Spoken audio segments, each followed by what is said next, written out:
కాషాయాన్ని అంటగట్టే విద్య, కాషాయాన్ని అంటగట్టే క్రీడలు, కాషాయాన్ని అంటగట్టే ఉద్యోగాలు. మన దేశంలో హైందవులు, క్రైస్తవులు, ముస్లింలు, సిక్కులు, జైన్లు, బౌద్ధులు ఇంకా ఇతర మతాలకు చెందిన వారందరూ ఐక్యమత్యంగా ఉండేవారు. కానీ మతాల మధ్య చిచ్చు రేపింది ఎవరో మనందరికీ తెలుసు. ఇప్పటికే బైబిల్ ప్రింటింగ్ కూడా ఆపేశారు. రాబోయే కాలంలో మన చేతుల్లో బైబిల్ ఉండదు, మన చర్చిలు కూడా ఇక ఉండవు. మనం పొద్దున లేచిన దగ్గర నుండి బ్రష్ చేసుకుంటే దానికి ట్యాక్స్ కట్టాలి, పేస్ట్ వేసుకున్నందుకు ట్యాక్స్ కట్టాలి, నీళ్లు త్రాగినందుకు ట్యాక్స్ కట్టాలి. ఎవరి మతాన్ని వాళ్ళు స్వేచ్ఛగా ప్రకటించుకునే హక్కు మనకి భారత రాజ్యాంగం కల్పించింది. మన హక్కుల్ని తుంగలో తొక్కి చర్చిల్ని కూలగొట్టడం, నార్త్ ఇండియాలో పాస్టర్స్ ని చిత్రహింసలు పెట్టి హింసించి అక్రమైన కేసులు పెట్టి జైల్లో పెట్టారు.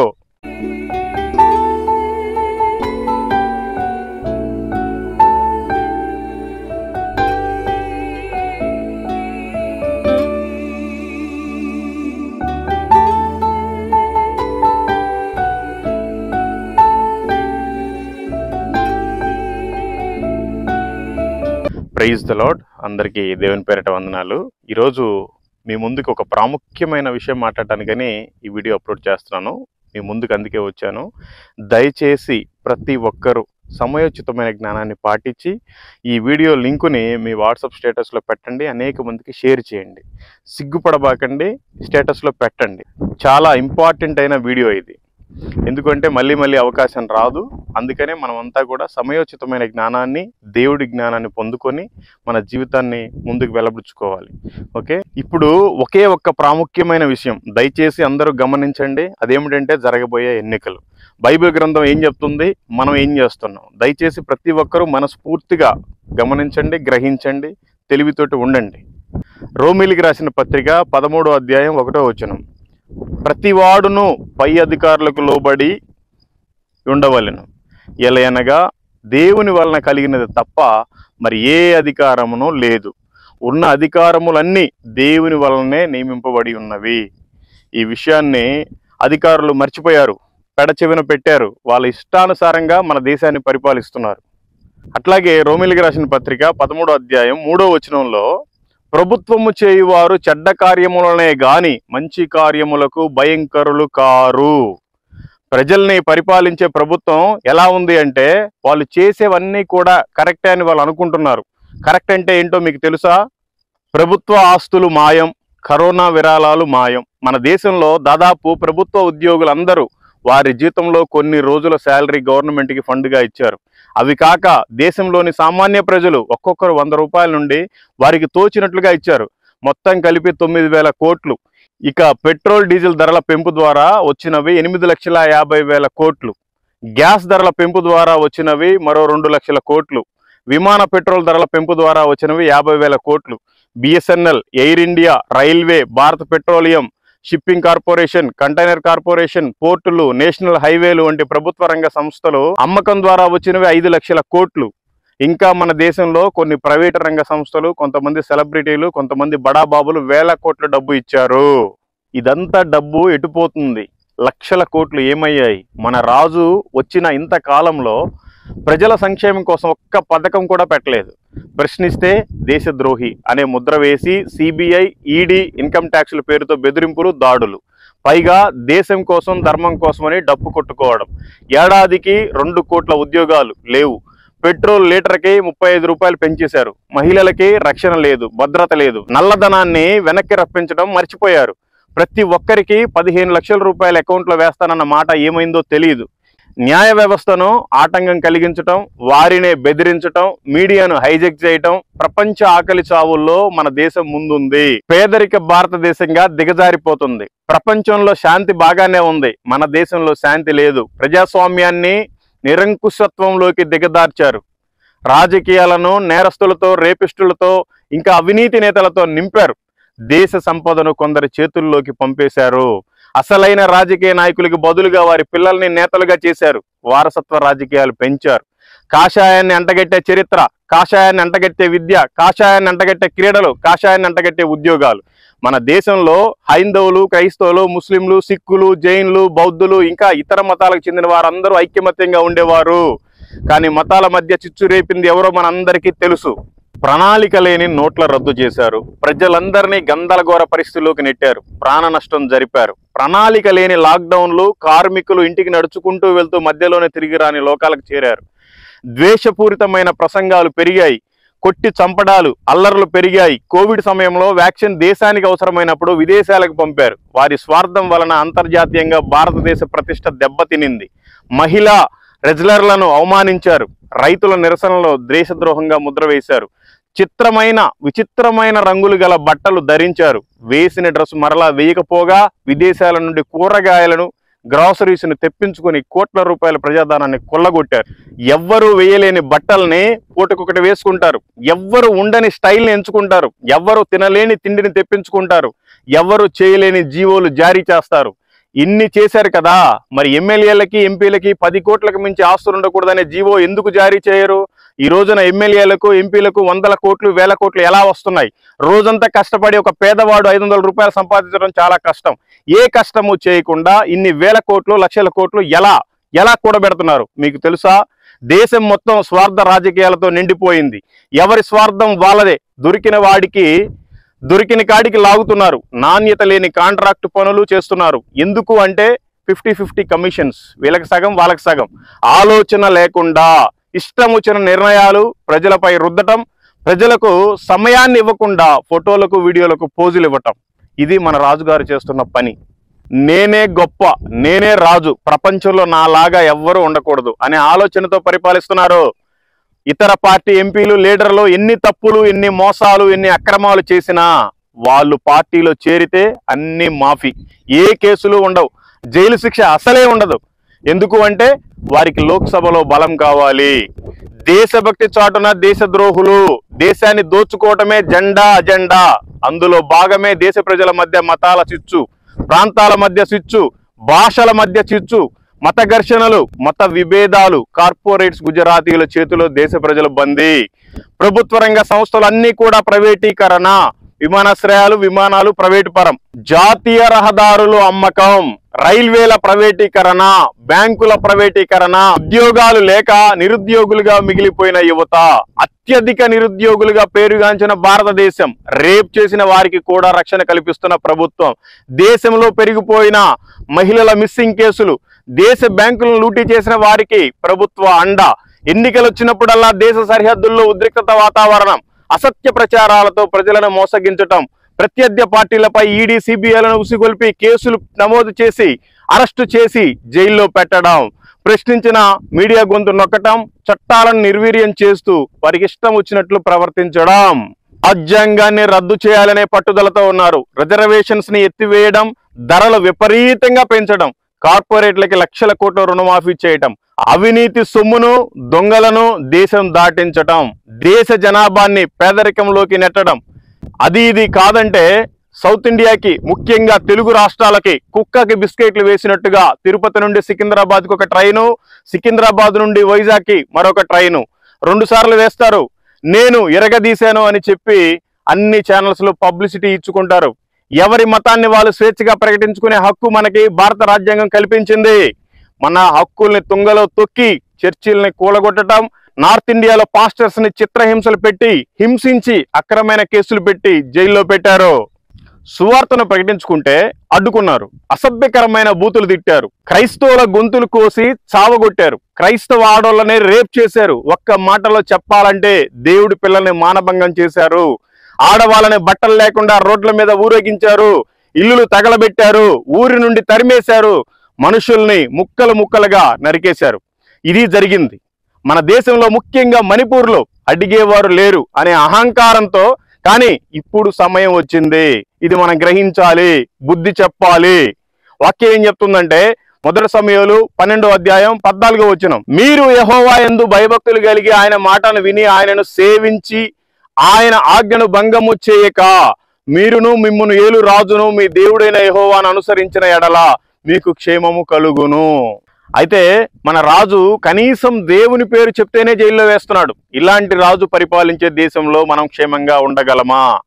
అట్లాగే 15వ వచనం ఏమని చెప్తుందంటే బైబిల్ గ్రంథం, అయితే యెహోవా మాట వినక ఆయన ఆజ్ఞను భంగము చేసిన ఎడల యెహోవా హస్తము మీ పితరులకు విరోధముగా నుండినట్లు మీకును విరోధముగా నుండెను.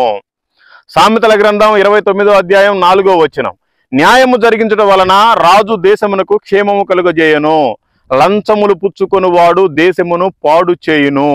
న్యాయము జరిగించేది ఎక్కడ? లంచాలు విపరీతంగా ఈ రోజున మన దేశం ఇంత నష్టాల్లోకి వెళ్ళిపోవడానికి కారణం ఏంటంటే, చూడండి, అసలు అన్ని విధాలుగా వాళ్ళ కమిషన్స్ తీసుకొని దేశాన్ని అమ్మేశారు.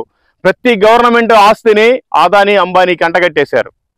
వారిని బినామీలుగా పెట్టుకున్నారు. లక్షల కోట్లు వెనక పోగు చేసుకున్నారు. ప్రతి గవర్నమెంట్ సంస్థలని ప్రైవేటు పరం చేశారు. ప్రతి వ్యాపారం చేసే వాళ్ళని జిఎస్టీ అని కంపెనీలు మూసుకునేలా చేశారు.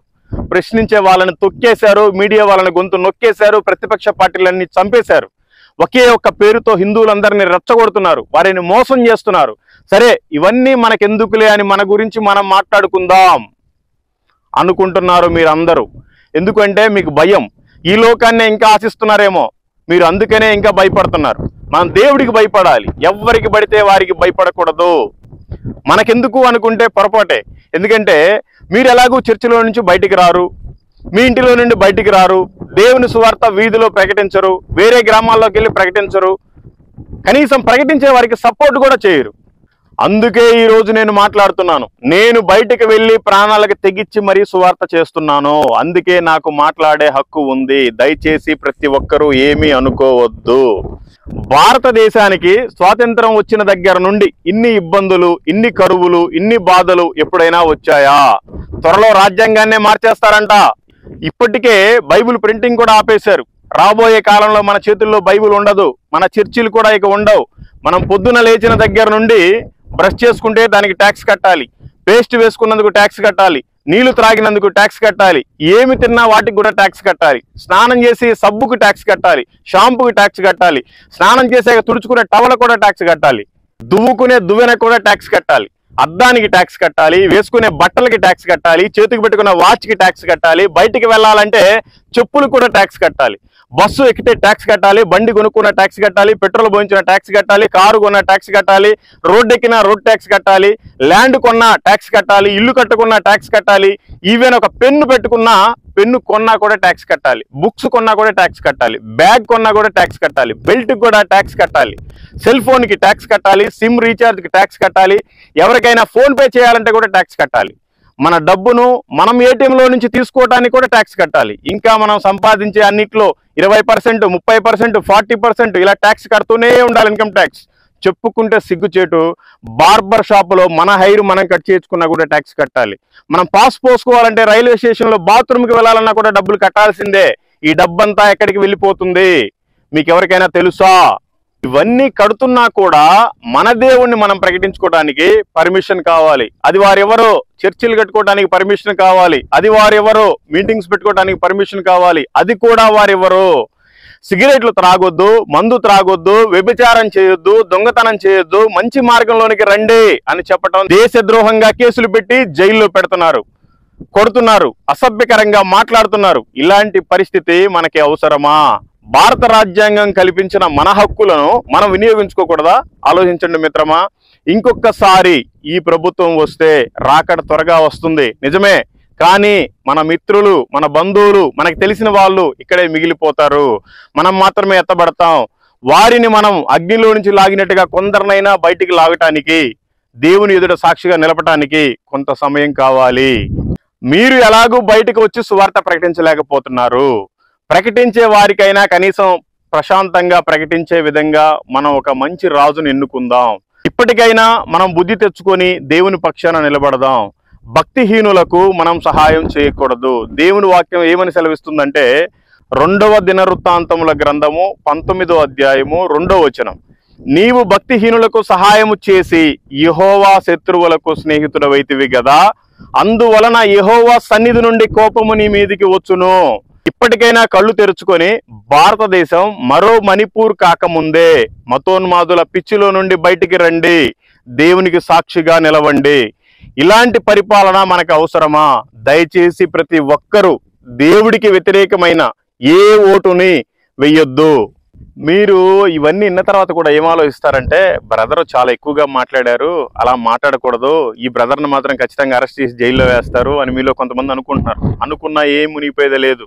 ఏ రోజైనా చివరి ప్రయాణమే, తప్పదు. నేను ఎప్పుడో చెప్పేసుకున్నాను, ప్రభు నా కోసం వచ్చి భూమి మీదకి ప్రాణం పెట్టాడు నా పాపాల నిమిత్తం. ఆయన ప్రాణం పెట్టిన దానికి నేను ప్రతిగా ఆయన కోసం ఏదైనా చేయడానికి సిద్ధంగానే ఉన్నాను.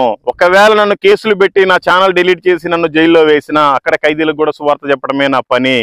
No problem. ఎన్ని కేసులు పెట్టుకున్నా పర్వాలేదు, ఏం చేసినా పర్వాలేదు. మీరందరూ హాయిగా చూస్తూ ఉంటారు వీడియోలు, హాయిగా ప్రశాంతంగా చర్చికి వెళ్తారు, ఆదివారం బాగా వండుకుంటారు, తింటారు, పడుకుంటారు. మీకు సువార్త భారం లేదు.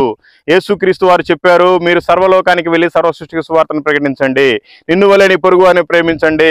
వాక్యం చెప్తుంది, అగ్నిలో నుంచి లాగినట్టుగా కొందరినైనా లాగి రక్షించండి. సమయము కొంచెమే ఉంది, కాలము సంపూర్ణమైంది, ఆయన రాకడ సమీపించింది. మనం ఆయన కోసం ఏం చేద్దామన్న ఆలోచన, తపన మనకి అది ఉండాలి, పట్టుదల ఉండాలి. దేవుడి కోసం ఏదైనా చేయడానికి సిద్ధంగా ఉండాలి. మనం వ్యతిరేకంగా చెప్పట్లేదు, వ్యతిరేకంగా చేయట్లేదు, దేవుని వాక్యానుసారం మాత్రమే చేస్తున్నాము. మరి మీరెందుకు చేయలేకపోతున్నారు? దయచేసి మీరందరూ కూడా, మీకు అందరికి దండం పెట్టి చెప్తున్నాను, మీరందరూ గ్రహించండి. మీరు ఏం చేస్తారో నాకు తెలియదు. ప్రతి క్రైస్తవుడికి ఈ ఆదివారం లోపల ఈ వీడియో చేరాలి. సిగ్గుపడకుండా ప్రతి ఒక్కరూ వాట్సాప్ స్టేటస్లో పెట్టండి. ఈ వీడియోను అనేక మందికి షేర్ చేయండి. సిగ్గుపడనక్కర్లేదు. ఈరోజు సిగ్గుపడితే దేవుని కోసం ఆత్మల భారం స్వార్థం చెప్పడానికి కూడా మనం సిగ్గుపడితే ఆయన ముందు ఖచ్చితంగా సిగ్గుపడాలి. అందుకని సిగ్గుపడబాకండి. ఓటుతోటే మనం బుద్ధి చెప్పాలి. మనకి రాజు మనమే ఎన్నుకోవాలి. దేవుడు నిర్ణయించే ఉంటాడు, కానీ మన చేతుల్లో కూడా ఉంటుంది. ఒక్కసారి జారిపోయిందంటే 5 సంవత్సరాల దాకా ఏమీ చేయలేం. రాబోయే రోజుల్లో అసలు రాజ్యాంగాన్నే మార్చేస్తారు. నెక్స్ట్ ఎలక్షన్ ఉంటుందో ఉండదో కూడా తెలియదు. మీరు రాష్ట్రాలకు సంబంధించి మీకు ఇష్టం వచ్చిన వాళ్ళకి వేసుకోండి. నేను ఏ పార్టీకి సంబంధించిన వాడిని కాదు, నాది యేసు పార్టీ, నేను యేసు ప్రభువుకు సంబంధించిన వాడిని. కానీ మనకి సెంట్రల్లో మాత్రం సువార్తకి ఆటంకం లేకుండా ఉండే ప్రభుత్వం కావాలి. దయచేసి మణిపూర్ ఘటన జ్ఞాపకం చేసుకోండి. మన పిల్లల్ని రేప్ చేశారు, ఆడవాళ్ళని రోడ్ల మీద తిప్పారు, ముక్కలు ముక్కలుగా నరికారు, ఇల్లు కాలబెట్టారు, ఊర్లు ఖాళీ చేయించారు. ఎందుకు అంటే అక్కడ ఉండే గనులు అవన్నీ కూడా ఆ సంపద, దేశ సంపదని ఒక బినామీల చేతుల్లో పెట్టడానికి మాత్రం ఇదంతా ఘోరం చేశారు. దీన్ని దృష్టిలో పెట్టుకోండి. అవకాశం పోయిన తర్వాత ఏమీ రాదు. ఉన్నప్పుడే మన చుట్టూ తిరుగుతారు, ఓటేయండి, అదేయండి, ఇదేయండి అని. మనం గ్రహించి వెయ్యాలి. 2000కో 1000 రూపాయలకో 500కో గడ్డి తిని ఓటు వేయబాకండి. డబ్బులు తీసుకోకుండా దేవుడి పక్షాన దేవుడి పని జరగడానికి అనుకూలంగా ఉండే ప్రభుత్వానికి ఓటు వేయండి. నేను ప్రతి పాస్టర్ గారికి చెప్తున్నాను, అయ్యా మీకు దండం పెడుతున్నాను, దయచేసి మీ విశ్వాసుల్ని బలపరచండి, కొంచెం మోటివేట్ చేయండి. ఎవరికి ఓటు వేయాలో వారికి వేయించండి. దేవుని రాకడ సమీపించింది. ఇంకా కొన్ని ఆత్మలైనా అగ్నిలో నుంచి లాగినట్టుగా లాగే ఎదురు సాక్షిగా పెట్టే బిడ్డలుగా మీ సంఘ విశ్వాసులందరినీ ఉంచండి. అలాంటి ప్రభుత్వానికి, మన దేవుడికి అనుకూలంగా ఉండే ప్రభుత్వాన్ని, మన క్రైస్తవులందరికీ అనుకూలంగా, అందరి మతాలు సమానమే, మనమంతా ఐక్యమత్యంగా ఉండాలనే ప్రభుత్వానికి మీరు ఓటు వేయించండి. మీ విశ్వాసుల్ని మోటివేట్ చేయండి. అలాగే ఒక చిన్న గమనిక, మనం భావితరాలను దృష్టిలో పెట్టుకొని మనం కొన్ని విషయాలు ఇప్పటి నుంచే పాటించాలి. మన ప్రభుత్వం అన్ని రకరకాలుగా అన్ని చేస్తూ ఉంటారు, కానీ ఎక్కడా కూడా పర్యావరణానికి సంబంధించి ఏమీ చేయట్లేదు. మనం సపోటాలు తింటాం, సీతాఫలాలు తింటాం, ఇంకా మామిడి పండ్లు తింటాం. అవన్నీ కూడా విత్తనాలు పాడు చేయకుండా, మీకు నాటేంత సమయం లేకపోతే వాటిని ఎండబెట్టి ఎక్కడో పొయ్యే ధరలో చల్లేసేయండి. అవే పెరుగుతాయి, ఆక్సిజన్ని పెంచుతాయి, పర్యావరణాన్ని బాగు చేస్తాయి, మన భావి తరాలకు మంచి ఆక్సిజన్ ఇస్తుంది. దయచేసి మీరు అందరూ కూడా ఈ యొక్క మంచి పని చేయండి. ఈ వీడియోని అనేక మందికి షేర్ చేయండి. దేవుని నామాన్ని ఘనపరచండి. Thank you. Praise the lord. దేవుడు మిమ్మల్ని, మీ కుటుంబాలని, మీ సంఘాలని దీవించి ఆశీర్వదించును గాక. ఆమేన్. Thank you. Praise the lord.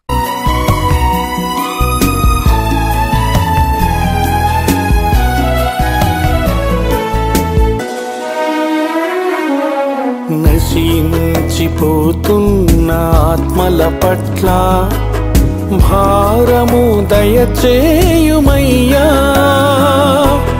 వారికి ప్రకటించే బాధ్యత నాకు ఇంపుగా దయచేయుమయ్యా. నశించిపోతున్న ఆత్మల పట్ల భారము దయచేయుమయ్యా. వారికి ప్రకటించే బాధ్యత నాకు ఇంపుగా దయచేయుమయ్యా.